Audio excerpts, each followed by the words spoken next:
Gracias por seguirnos en El Mundo desde el Sur. Soy Luis Francisco Blandón desde Caracas, Venezuela. Hoy, como vemos en las imágenes, hablando de Argentina, país que conmemora el Día Nacional de la Memoria por la Verdad y la Justicia, 50 años después del golpe de Estado cívico-militar, conmemoración que se centra en un nuevo mensaje que trasciende ese marco de memoria para también convertirse en un elemento de unión, de resistencia y de organización en todo el campo popular ante lo ocurrido hace medio siglo, pero también por lo que acontece en la actualidad.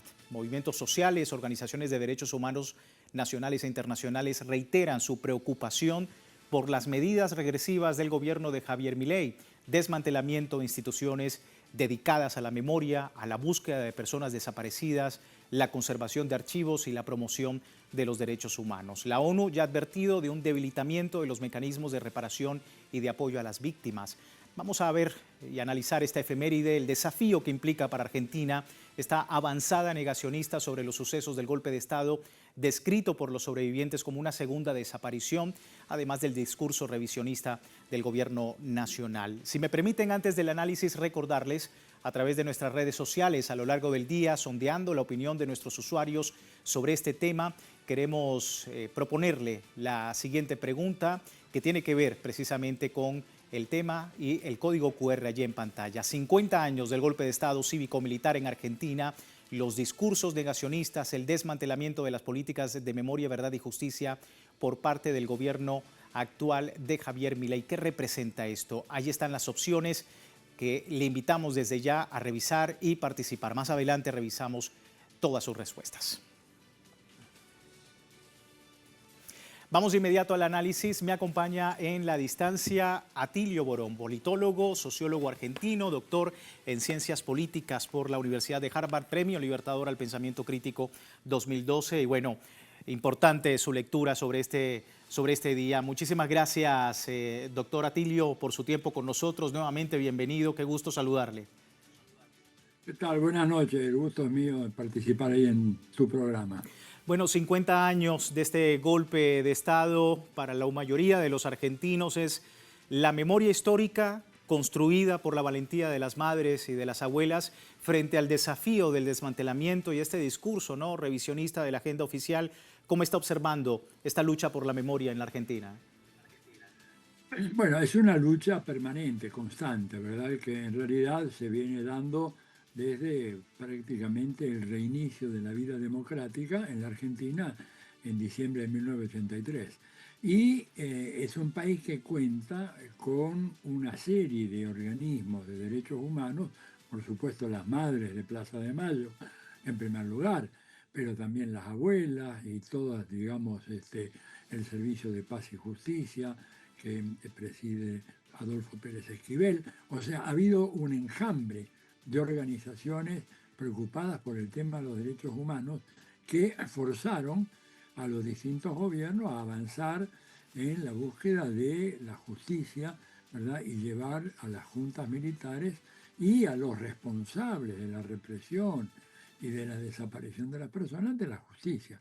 Esto fue un proceso muy difícil, perdón, muy complicado, porque, por ejemplo, se hizo el famoso juicio a las juntas en el año 1985, pero luego el presidente Carlos Menem indultó a los comandantes y finalmente después se reabrió con Néstor Kirchner una vez más el tema del juicio y el castigo y la prisión para los responsables fundamentales de ese periodo, así como para personal subalterno, pero que fue enjuiciado por haber participado en actividades criminales como la desaparición de personas o la tortura o el simple y llano asesinato. Digo, la fuerza de todo esto radica en ese enorme movimiento social en favor de la justicia, en rechazo a las desapariciones y a los crímenes de la Junta, y vuelvo a repetir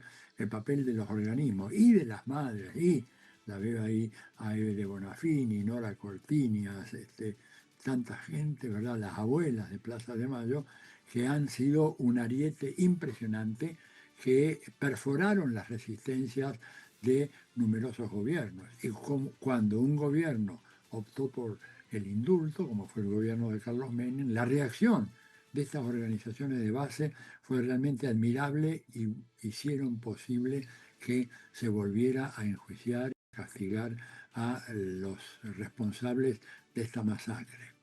Sí, y se suele, doctor, hablar de la tragedia represiva, algo que no es menor sin duda, pero el golpe de Estado también representó un proyecto económico bajo un esquema de coordinación regional que en el caso de la Argentina transformó la estructura productiva, debilitó el poder de los trabajadores. ¿Qué pertinencia tiene esta arista histórica 50 años después?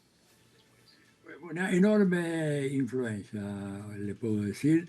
Es más, acaba de salir una nota mía en página 12, en la edición digital, hace pocos minutos casi, en donde yo establezco el paralelo que existe entre las políticas del actual gobierno de Milei y el plan que tenía la dictadura militar y que según quien fuera su superministro de Economía, José Alfredo Martínez de Oz, ese plan que es exactamente el mismo plan que tiene Milei: liberalización total, liberalización de las importaciones, exportaciones, apertura comercial, reforma laboral,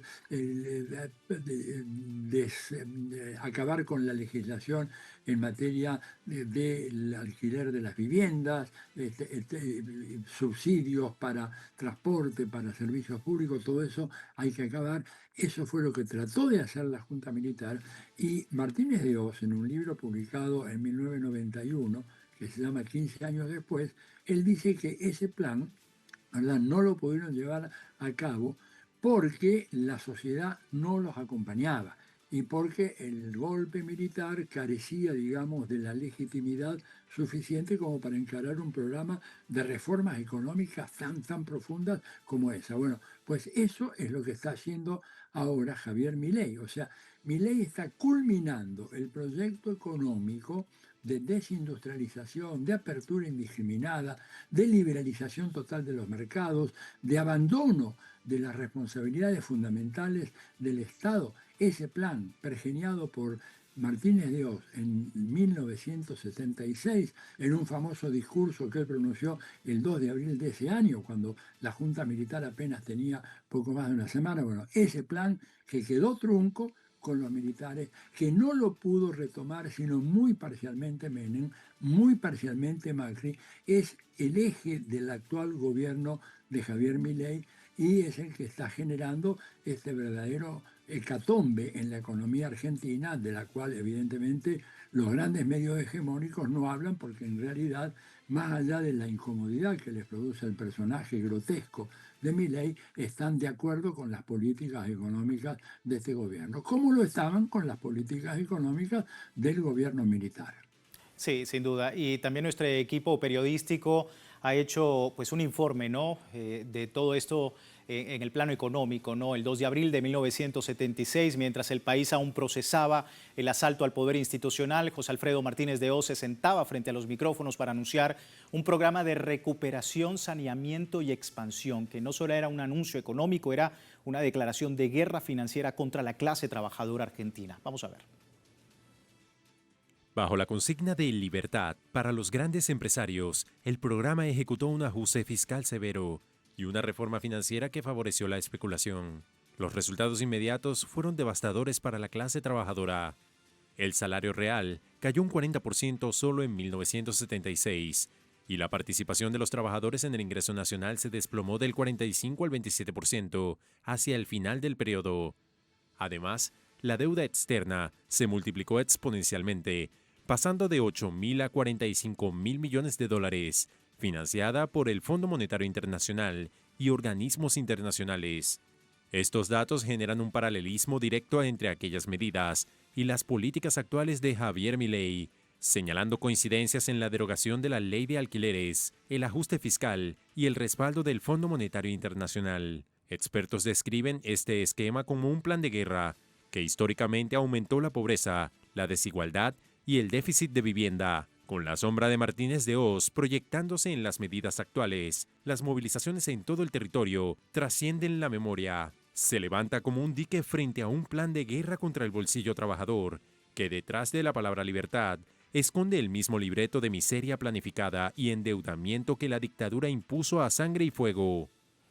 Ahí teníamos entonces parte de los datos, doctor Atilio, y la preocupación sigue en las instancias públicas por el negacionismo, el revisionismo de la agenda oficial, las descalificaciones de las políticas de justicia transicional y bueno, su lectura también sobre esto que se ha llamado memoria, verdad y justicia completa por parte del gobierno de Javier Milei.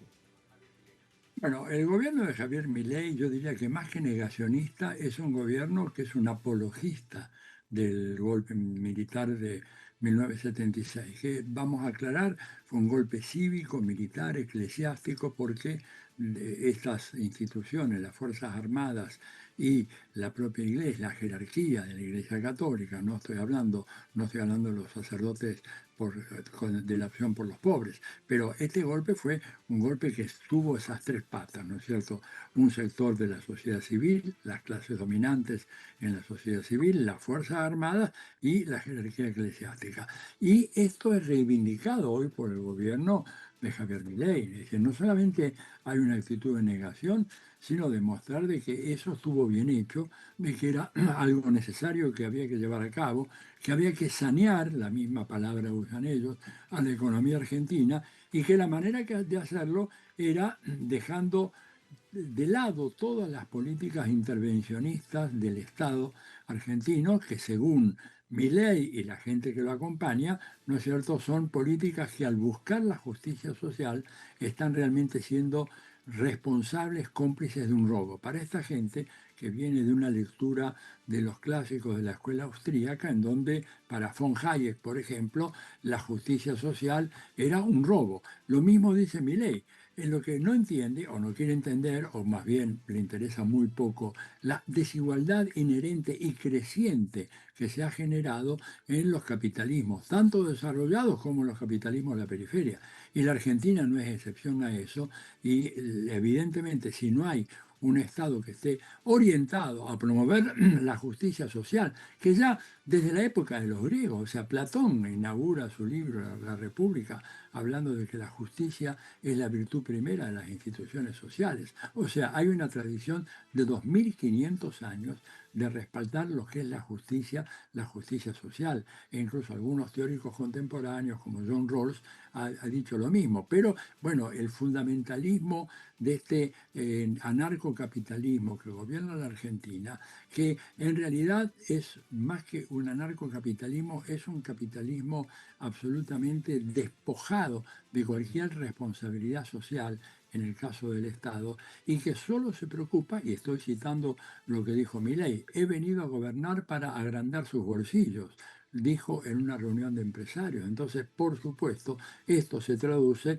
en un desmantelamiento de las instituciones estatales que justamente procuran atenuar los desequilibrios y las inequidades que provoca la lógica de los mercados, en donde, como todo el mundo sabe, en los mercados triunfa el más fuerte. O sea, el mercado es un mecanismo mediante el cual aquellos que tienen riqueza se enriquecen cada vez más y quienes no tienen riqueza se empobrecen cada vez más. Y la prueba la tenemos en el caso argentino. Mira, la medición más completa sobre la pobreza en la Argentina, lo que se llama la medición multidimensional, en donde tú mides no solamente los ingresos monetarios, sino el acceso a bienes públicos que son fundamentales en términos de condición ciudadana, porque la ciudadanía no se refleja tan solo en el acto de ir y votar cada 2 años. Ciudadanía significa, en un contexto democrático, acceso a la educación, a la salud, a la recreación, a la vivienda, al esparcimiento, todo eso. Bueno, cuando tú tomas todas estas variables en consideración, en la Argentina hay un 67% de personas que viven debajo de la línea de la pobreza, definida con un criterio científico, como es el criterio multidimensional, que toma en cuenta todas estas variables. O sea que esto ha sido una fábrica de generar pobres interminable, la que está sufriendo la Argentina desde el gobierno de Javier Milei. Y bueno, ahí vemos el claro contraste de todo esto que usted nos dice, profesor, con lo que hemos visto el día de hoy en las calles de Buenos Aires y también otras zonas del país, una masiva movilización el día de hoy. Vamos a estar hablando de esto en la próxima parte del programa. Doctor, permítame y proponemos una breve pausa. Al regreso, más de este análisis. Les recuerdo a la audiencia, tiene tiempo de participar en la encuesta que publicamos en redes sociales. Más adelante revisamos los resultados. Ya regresamos.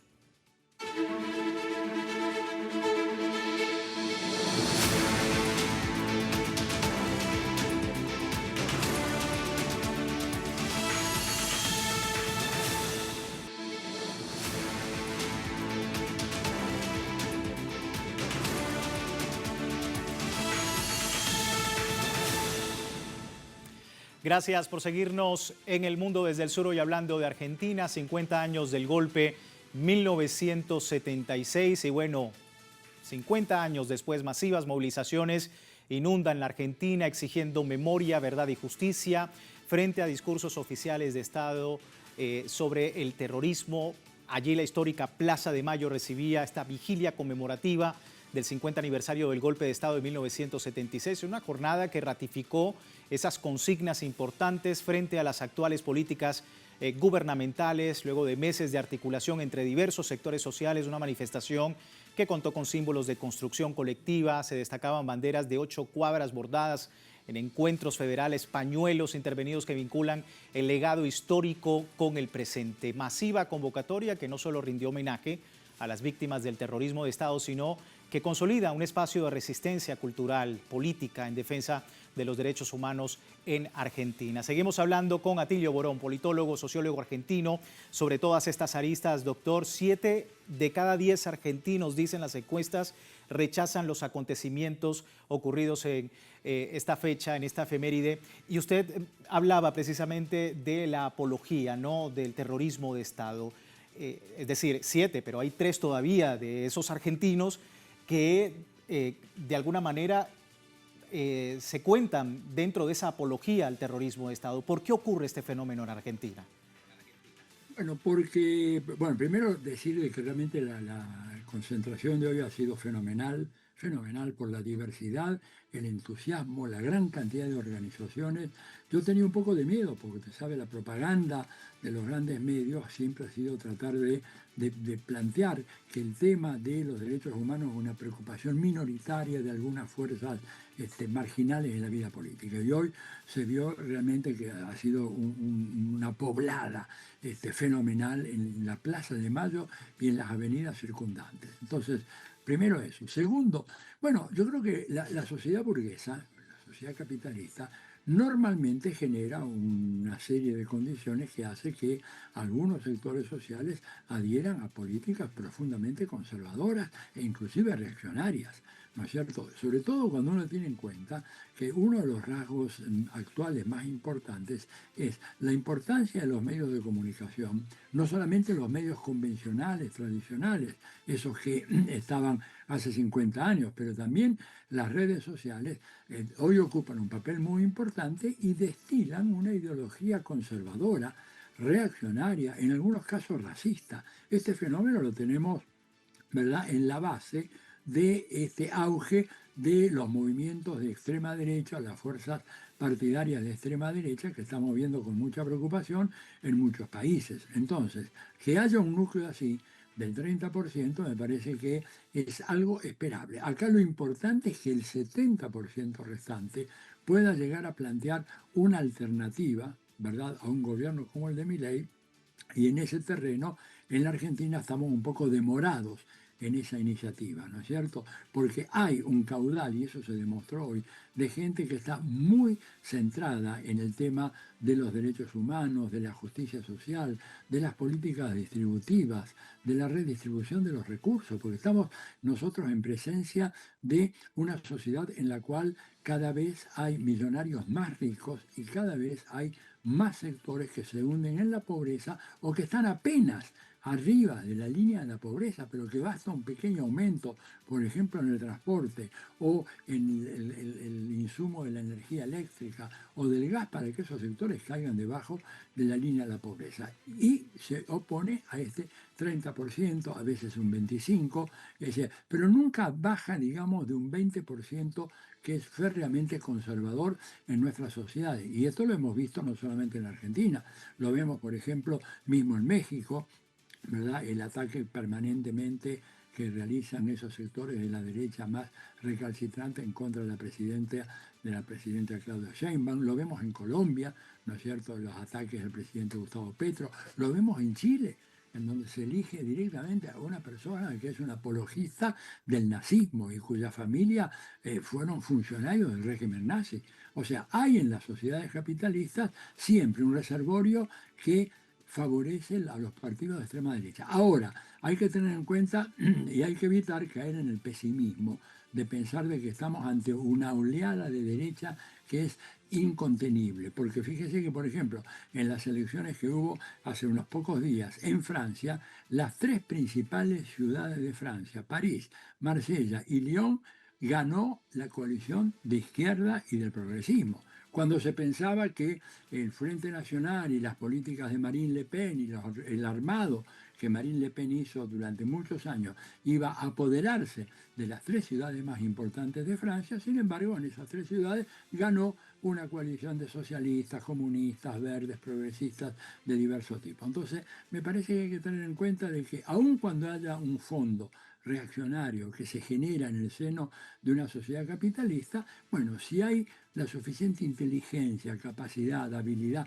flexibilidad de parte de aquellos sectores que se oponen a eso, se los puede derrotar en una puja electoral abierta y democrática.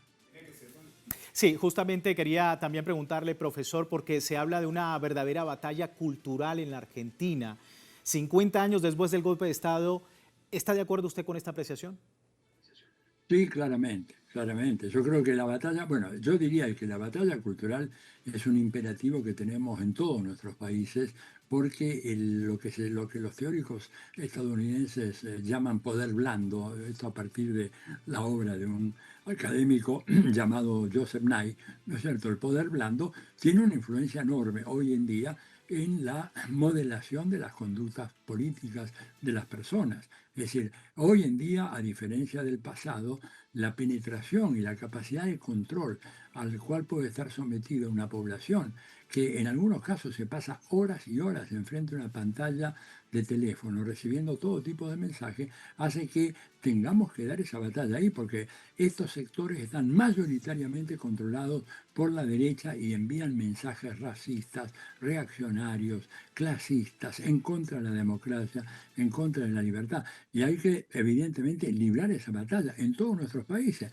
Era una de las cosas que, por ejemplo, Fidel venía diciendo desde fines de la década de los 90, cuando él dijo, el neoliberalismo ha demostrado ser un tremendo fracaso en términos económicos, y eso que dijo él a mediados de los 90 es válido también hoy, dice, pero ha tenido un triunfo excepcional en materia cultural y ha logrado instalar un nuevo sentido común en nuestras sociedades y que, por ejemplo, le digo yo en la Argentina, mucha gente condenada a la desocupación por el gobierno de Milei todavía dice, bueno, voy a ahora tratar de ver si yo me puedo convertir en un patrón de mí mismo, en un empresario de mí mismo, no quiero trabajo formal, yo quiero dar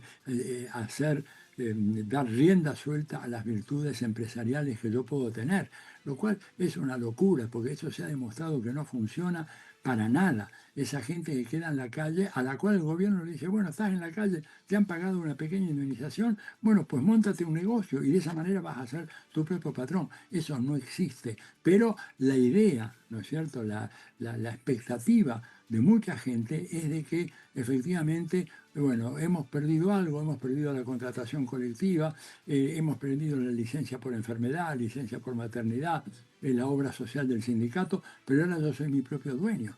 Yo he escuchado gente, no solo en Argentina, gente que está muy, muy mal, en condiciones muy lamentables desde el punto de vista económico y social, que sin embargo, ante ese castigo que le impone la economía neoliberal o los proyectos políticos neoliberales, reacciona diciendo, bueno, tal vez ahora es mi turno. O te dicen, por ejemplo, hay que darle tiempo a Milei para que tenga éxito. Y ojalá que si Milei llega a tener éxito, la Argentina se convierte en un país como, por ejemplo, Perú, que es uno de los países más desiguales de América Latina, aunque tiene una performance macroeconómica muy importante, ¿verdad? Pero la mayoría enorme de la población está en condiciones de pobreza y en muchos casos pobreza extrema. ¿Por qué? Porque esta economía basada en la explotación de productos primarios, en la minería y en la especulación financiera como la Argentina, no necesita el trabajo de la gente, simplemente ellos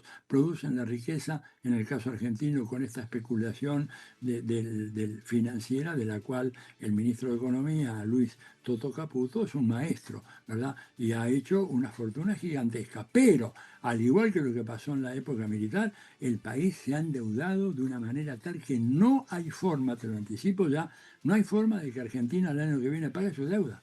El año que viene, creo que tiene que pagar la Argentina algo así como 25.000 o 30.000 millones de dólares, que no tiene de dónde sacarlo. Lo mismo pasó con la dictadura militar, ¿no es cierto?, que endeudó el país de una manera fenomenal.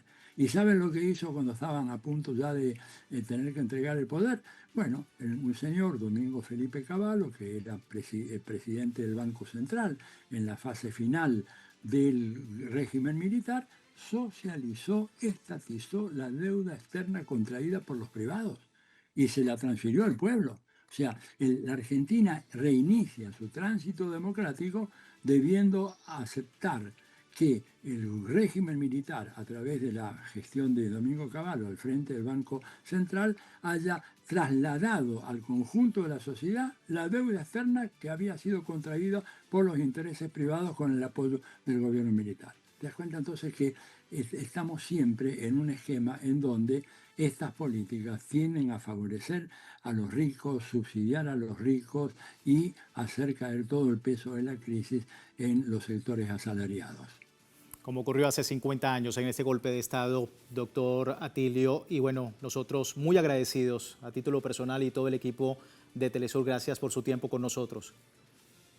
Gracias a ti y a Telesur por darme la chance de conversar contigo. Siempre un placer conversar con Atilio Borón a propósito de este tema en Argentina. Cerramos con la pregunta que hemos hecho en redes sociales a propósito de este escenario. 50 años del golpe de Estado, que representa el negacionismo impulsado por la agenda oficial de Javier Milei en Argentina. Pues un intento de borrar la memoria histórica, dice el 84% de los usuarios. También hay un 12% que dicen normalización de la violencia estatal. A todos ustedes, muchísimas gracias por participar y nosotros cerramos este espacio www.telesurtv.net con nuestra señal en tiempo real desde cualquier parte del mundo y en Telegram, el servicio informativo de Telesur, 24 horas del día, siempre con una perspectiva del mundo desde el sur. Soy Luis Francisco Blandón, gracias por seguirnos.